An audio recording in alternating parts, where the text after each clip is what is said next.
Greetings, denizens of the internet! You can call me Nitro Indigo, and today I will be reviewing My Little Pony Set Your Sail, a comic miniseries from IDW.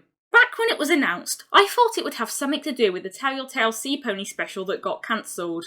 It ended up being much better than I expected. In fact, I think it's the best thing to come out of Generation 5. The 5 issues of Set Your Sail were released from April to August 2024. They were written by Megan Brown and Casey Gilley, and illustrated by Amy Mebison. The plot starts when Pip is invited to an underwater kingdom called the Sparkling Sea by Queen Calla and brings Izzy along with her, but they're kidnapped by a band of pirates on the way. Meanwhile, Zip goes to the Sparkling Sea on her own and meets Princess Anemone, the Queen's younger sister. Zip realises Calla is hiding something and investigates all the strange goings-on, while the pirates tell Izzy and Pip about a conspiracy that spans the 7 seas. I'll go into more detail later, but without spoiling anything, Set Your Sail's story is incredibly dense. This is both a good and bad thing. Each issue is fast-paced and jam-packed with twists, so the plot never gets boring, but it can also be hard to follow. I remember when issue 2 came out, I had to reread it several times and read a review just to understand what happened.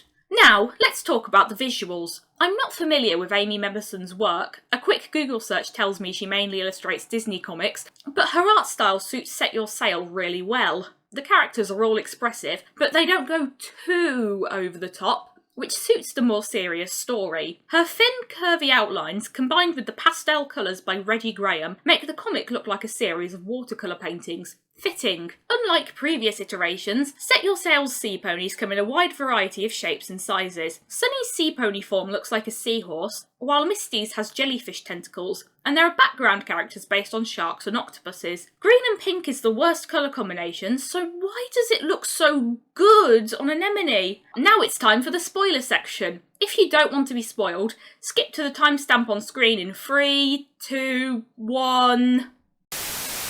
Queen Calla is my favourite villain in Generation 5. Let me explain. Each of the 7 seas has an anchor, a mystical doodad that powers their inhabitants' magic. Queen Calla was raised to believe that bringing them all together was the only way to unite the 7 seas, and already has 6 of them. All she needs is the Shadow Pearl from the Sea of Shadows, home of the pirates, who supposedly want all the anchors for themselves. In reality, the Sparkling Sea's royal family stole 5 of the anchors at least 4 generations ago, and bringing all 7 together will cause an uncontrollable surge of magic that could flood the whole world. The themes this presents are surprisingly deep for My Little Pony. The Sparkling Sea's history is strikingly similar to colonialism. A monarchy stole other nations' valuable artefacts long ago and covered it up. And yet, despite this, Calla is presented as redeemable. She genuinely believes she's doing the right thing, and wants to carry on her probably dead mother's legacy. She's also very protective of Anemone, and this sets up a natural way for Calla to be redeemed. When she loses control of the anchor's magic, she accidentally sucks Anemone into a whirlpool. Horrified, Calla realises the error of her ways, and lets the pirates she once feared save them both. If there's one criticism of this plot I have, it's the way the pirates are introduced. They look intimidating and kidnap 2 of the heroes, making it seem like they're the villains before subverting your expectations. Except Izzy spent the entire first issue fangirling over them, and it even begins with her talking about how things aren't always what they seem, making it way too obvious that they're actually good guys. When I first read issue 2, I thought they were trying to double subvert our expectations and that the pirates really were the villains. My favourite thing about Set Your Sail is its world building.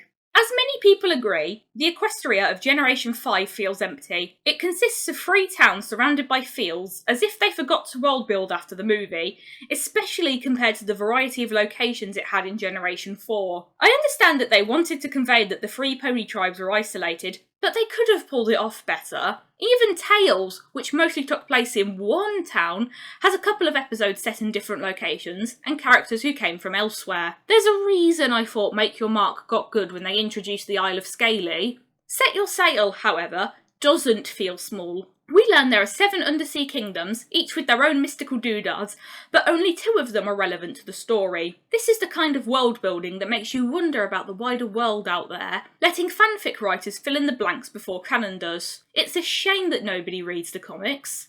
Overall, I highly recommend Set Your Sail to anyone who's a fan of G5, or thinks it had wasted potential.